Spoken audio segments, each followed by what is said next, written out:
Hi guys, welcome back again to my YouTube channel. If you're new here, my name is Beautybybolaji, and if you're a returning subscriber, thank you for coming back to my video.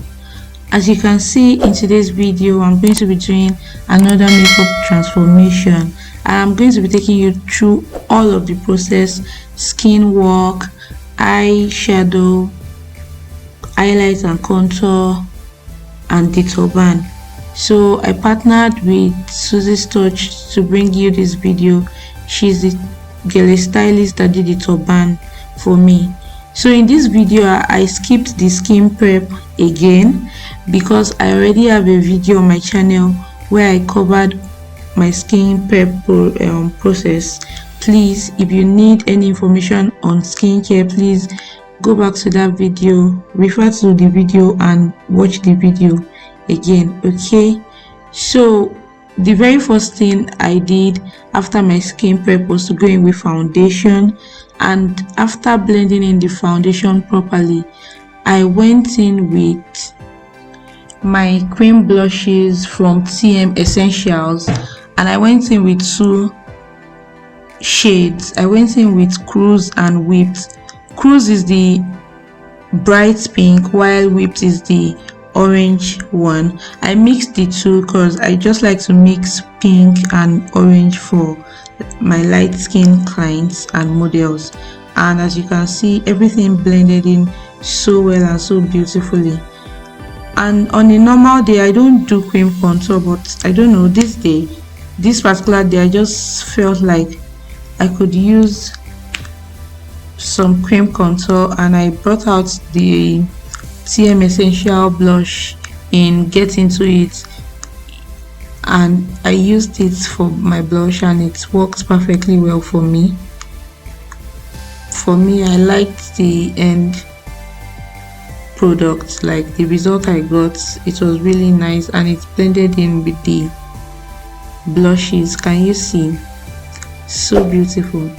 And again I went in with my two shade of concealer.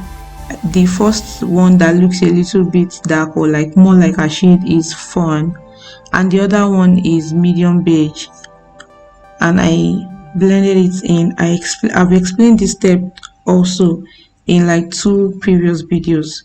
So after blending in all of that, if you feel like your highlight is not popping enough, or you just want that extra brightness under the eye or the under eye area, you can go in with a lighter shade of concealer, and that was what I did.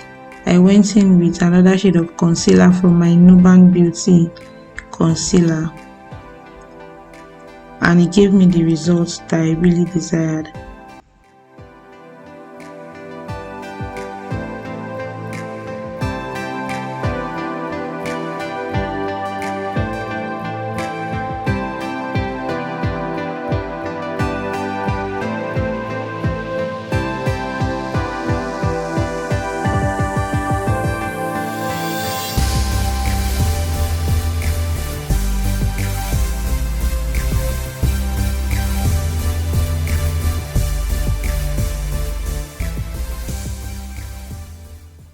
Then after blending that in properly, I went in with my RCMA translucent powder. Like I said in my video and other videos, if you have any other type of translucent powder, you can use it, but I prefer to use the RCMA or Laura Mercier setting powder.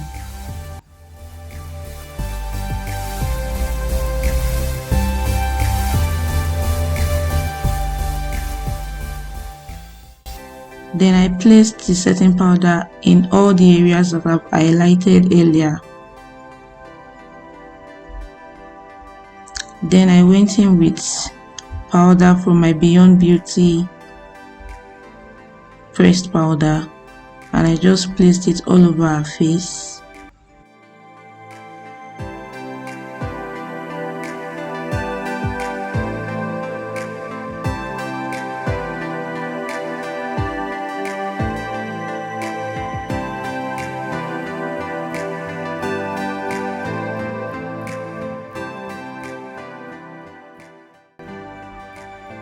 So again, I'm going in with my Maybelline powder. I've forgotten the shade now, but I'm going to list everything down in the description box.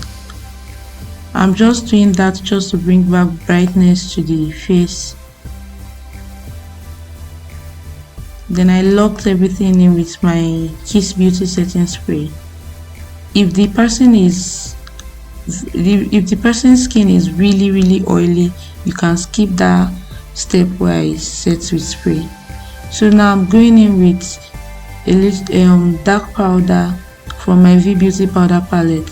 Sometimes I use my Maybelline powder in cacao, sometimes I use my CoverGirl powder in CoverGirl bronzer in ebony, but today I'm not trying to achieve that ash contour, so I'm just going in with just a little. The powder is just a little bit darker than the model, and also the powder I'm using to contour her nose is even lighter than the one I used to contour her cheekbone.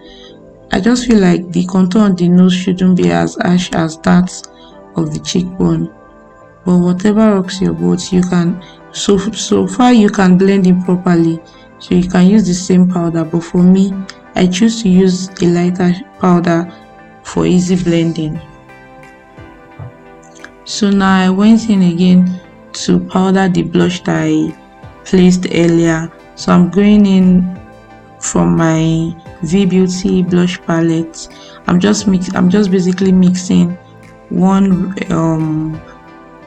orange and pink shade together from the palette, and that was it. Then now I'm just doing the reverse contour. This step is totally optional. I'm doing it because I feel like the contour is not showing too much, of which that's really what I want, but I want the illusion of contour without like the actual harshness of contour. I don't know if you get what I mean, but me, I guess I understand what I mean. So now I'm baking. Like I always say, that baking is different from setting. So I skipped the eyebrow process because I think I have a full video on eyebrow on my channel,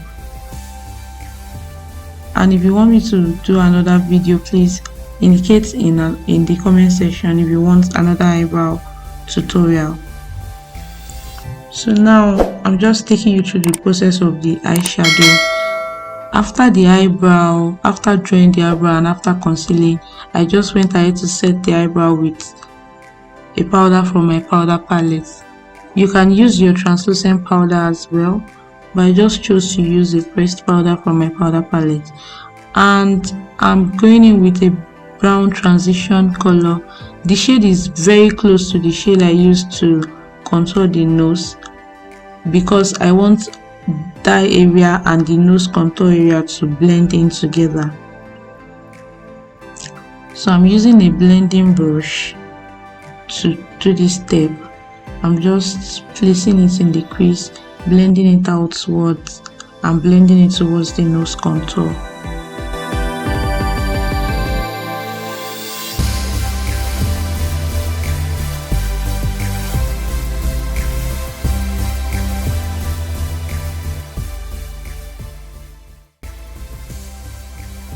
Then afterwards, I went in with another deeper brown shade from my eyeshadow palette, from the Morphe palette, and I'm just blending it in with the initial brown that I chose.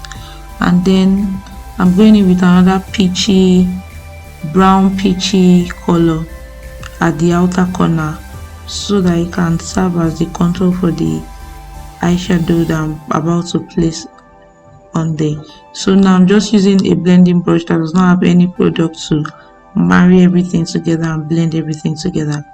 Now I went into my palette and I just picked a shimmer shade and I'm placing it on the lid towards the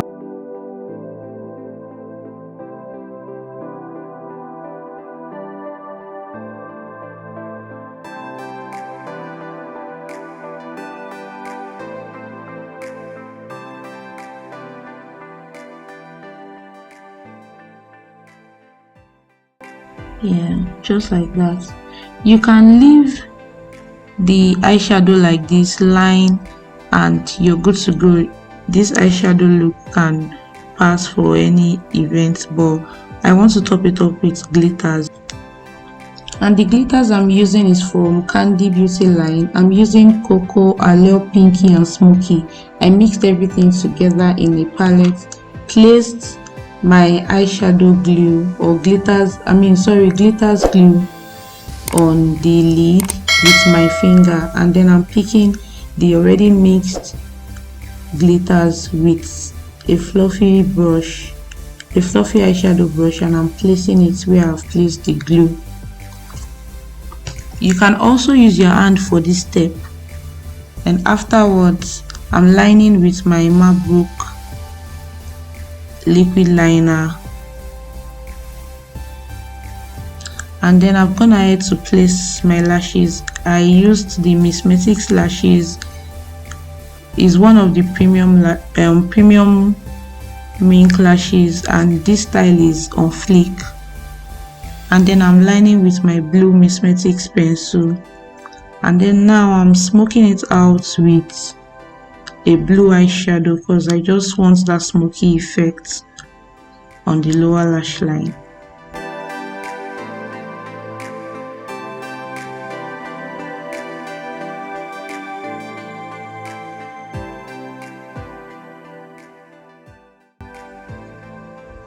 So after all of that step, I'm just dusting off the excess powder that I used to bake with one of my blending brushes.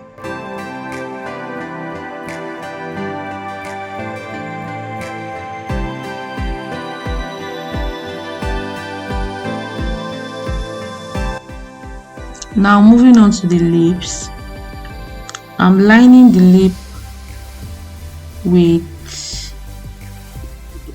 Zikel Cosmetics 24 hours kiss proof lip stain in Don't Tell.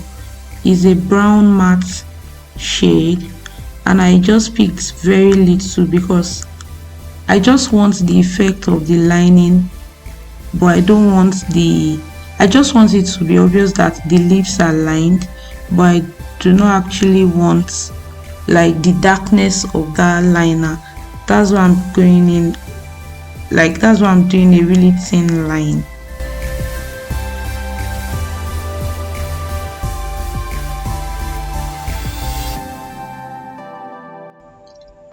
Afterwards, I went in with one of the Beautyline by Didi's lip glosses, nude lip glosses, and this one is in Macchiato. I didn't even know this lip gloss was this pigmented until I used it. Like I was thinking it's one of those lip glosses you just place and you still have to go in with another nude lip gloss and all of that, but it was so pigmented and I really like it. This is like a nude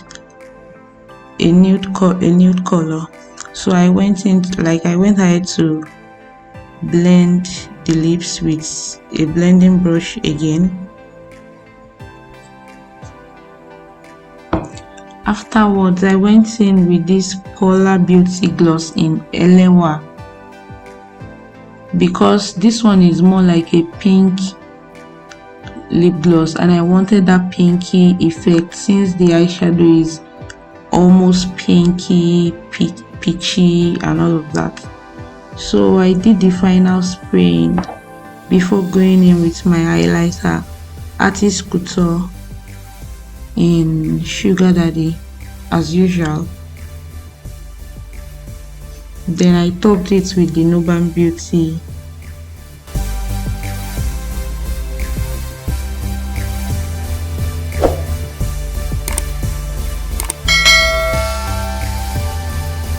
If you've watched this video to this point and you haven't subscribed to my channel, please subscribe to my channel and give my video a thumbs up. And that's it for the look, and that's Susie's touch doing her thing, tying the turban. I'm going to leave her details in the description box below. Please, if you have any question, please send her a DM. if you need to train, if you need just an upgrade class, all of that, she does all of that. Please send her a message on Instagram and she's going to attend to all of your questions.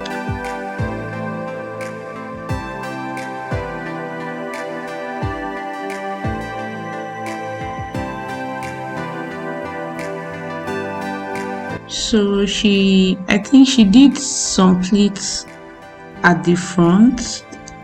She did some pleats and she was trying to achieve a V,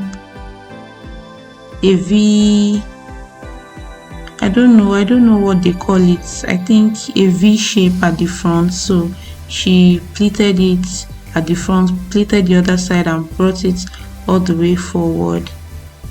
And then we started with the silk and then she topped it up with net, or more like, yeah, see-through net, something like that. And it's so beautiful. I'm sure you guys can see already. It's so beautiful.